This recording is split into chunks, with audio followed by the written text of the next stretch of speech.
Greetings, I am Yanika Chambers, a graduating accounting student from Jamaica by way of Philadelphia, Pennsylvania. Greetings, I am Whitney McMillan, a graduating accounting student from Tallahassee, Florida. Greetings, I am Ambria Williams, a graduating accounting student from Tampa, Florida. Greetings, I am Nicholas Hicks, a graduating business administration student from Miami, Florida. And we are Charles Angels Consulting Firm. Good. To have some music playing in the background. Oh. Just to give you some background information, we were tasked with looking into Carnival, and we discovered that you guys are the largest leisure travel company in the world and also the most profitable. And last year were responsible for almost half of the global tourism travel for the whole world. And we also saw that you operate about 99 cruise ships, and you have brands that reaches a global scale. Carnival's current mission statement is, our mission is to take the world on vacation and deliver exceptional experiences through many of the world's best known cruise brands that cater to a variety of different geographic regions and lifestyle, all at an outstanding value unraveled on land or at sea.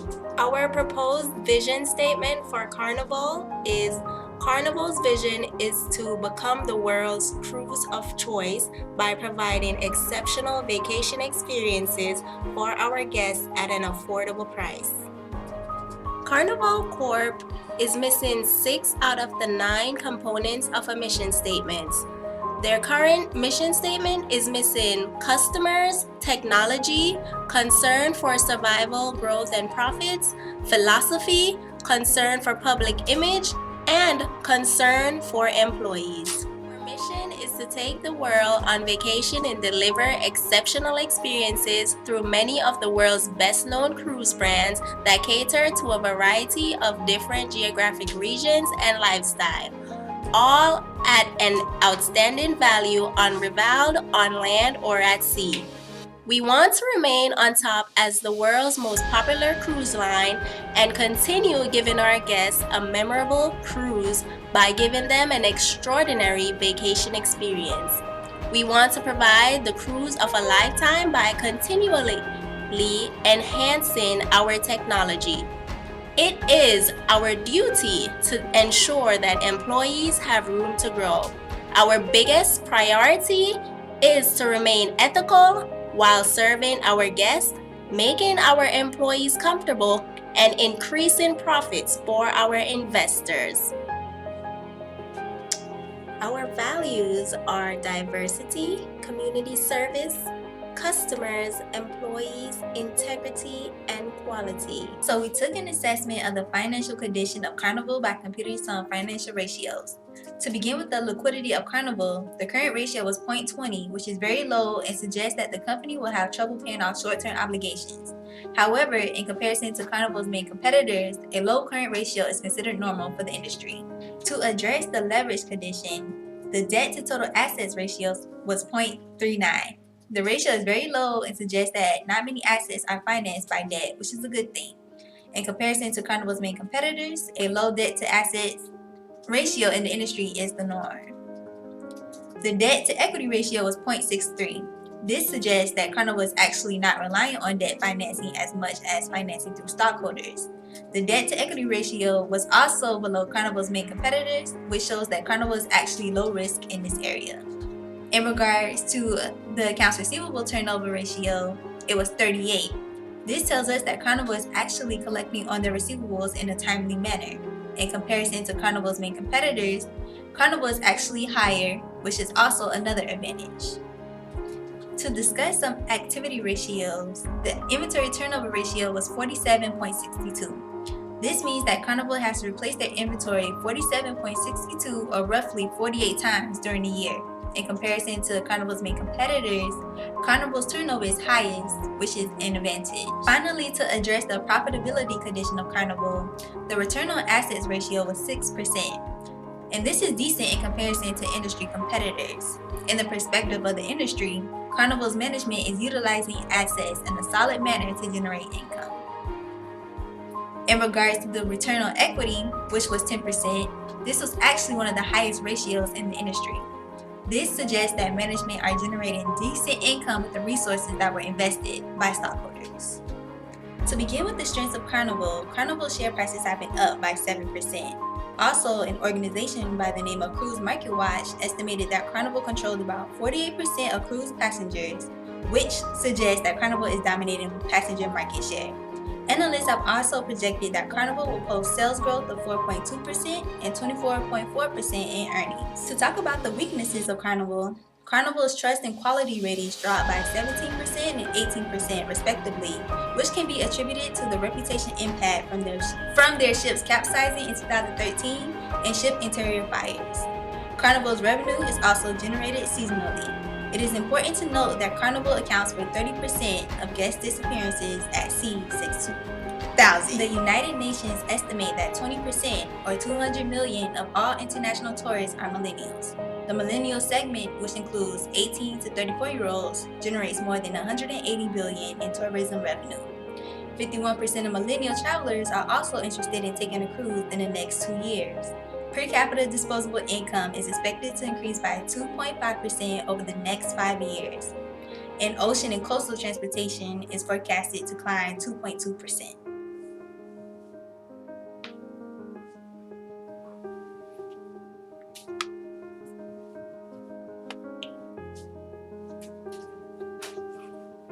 To talk about the threats that Carnival will be facing, foreign officials have stated publicly that terrorist groups may target cruise ships. It has also been noted that ISIS also poses a terrorist threat to cruises that sail in the Mediterranean.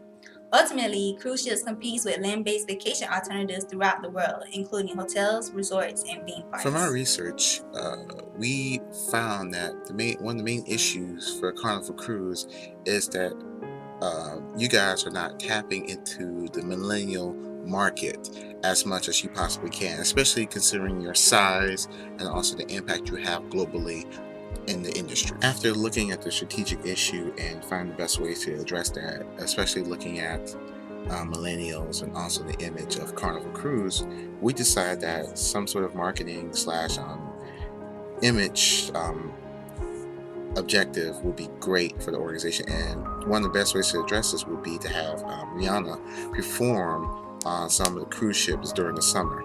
So first and foremost, to get this plan implemented, we would have to contact the onboard activities office and see whether or not we can get the budget approved for this deal. So that'll be the first thing, get everything approved through them. Next, we will assemble a team which should include members from each major part of the organization to make sure that everything runs smoothly, and then also if anything comes up, we are able to address that on the spot.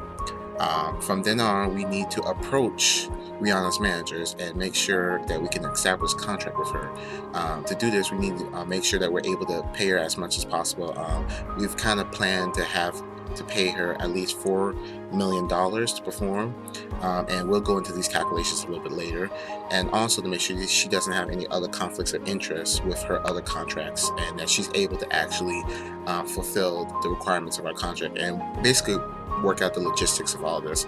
From there on, we would select a cruise line that would best represent this opportunity, and there's different products that your company offers. So it could be like a 3-day cruise, 7-day cruise, whichever one works best. And this also pertains to Rihanna's schedule, because there is an issue of paying her to be on a cruise ship 7 days and only have her perform once, because we're really paying her to perform twice per month.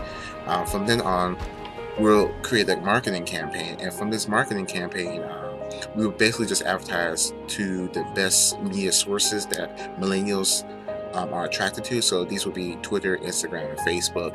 And the cost for running these campaigns are pretty short, pretty cheap compared to other ways of getting the word out. And from then on, we will create a system to basically track the data and the usefulness of this campaign. So one of the ways we can do this is definitely using the marketing tools that a lot of online sources give us when we purchase these marketing campaigns from them. So we'll just track the statistical data from there and then combine them, and then also just tracking ticket sales within the company and for these events to see whether or not the outreach and the actual people who are actually showing up to these events are actually worthwhile for the campaign. Carnival already kind of does this in terms of celebrity endorsements, like Chris Tucker, for instance, but we want to get a more of a name that actually has a little bit more influence behind it, especially in today's age. When we analyze and research this project of attracting millennials by bringing Rihanna on board, our goal as Charlie's Angels Consulting Group is to campaign via social media through Rihanna fans, her reputation, millennials, and Carnival potential and existing guests. Our plan is to have her perform on cruise ships twice a month within a 4-month time span in the summer season. The full cost of Rihanna performing twice a month for 4 months is an estimated $4 million. We researched and seen that on average, per show to have Rihanna is about $500,000. In addition, Twitter and Instagram advertising costs was on average $2,000 per month, which give us a total of $8,000 per month for 4 months. As we look into Facebook advertising costs, on average it is a $2,500 per month cost, which give us a total of $10,000 for 4 months, giving us a total cost for this whole marketing campaign of having Rihanna on board is a $4,018,000 cost involved. We base this off of Puma, who Rihanna currently has an endorsement deal with, where their sales rose 11.5%. So as Charlie's Angels Consulting firm, we see that Carnival may have a potential growth at sales rising 10.5%. In addition, Twitter and Instagram costs for advertising on average is $2,000 per month, which is a total of $8,000 for 4 months.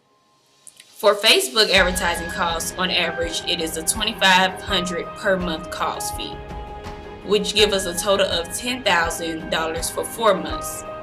The total cost of this marketing campaign, having Rihanna on board, is $4,018,000. We base this off of a recent endorsement deal that Rihanna had with Puma, which caused their sales to rise up to 11.5%.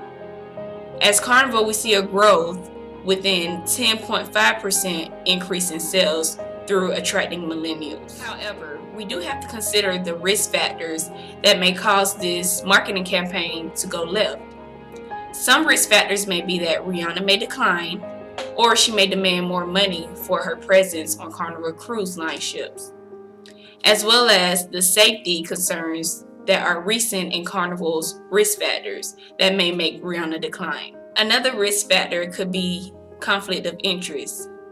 For example, if Royal Caribbean decides to hire Rihanna and pay her more. Another example of risk factors could be conflict of interest. For example, if Royal Caribbean decides to hire Rihanna and pay her more than what we're offering, as well as a recent endorsement deal that Rihanna may have with the company decides that she can't attend the cruise line events, or it may conflict with the dates and time of the summer season events. Besides the initial financial return you can get from your investment through the strategic move, you can also see an increase in your market share and also your image rating, since you now have a trusted image that is being inside of the media and also being representative of your company. And from this also, you should also gain long-term customers that now will trust your image even more in your company and hopefully come back and return for their travel needs later on in the future. Based off the history of your company, we believe that either using in-house money or common stock financing would be the best option to finance this project. And in a normal economy environment, you should look to see about $10.30 of earnings per share during the end of the reporting year. That is the end of our presentation. If you have any questions, please, you have our contact information. Don't be afraid to give us a call or email, and hopefully we'll be able to work with you during the whole initial process of planning this and also implementing it for your company so that we both can be successful. So thank you for your time.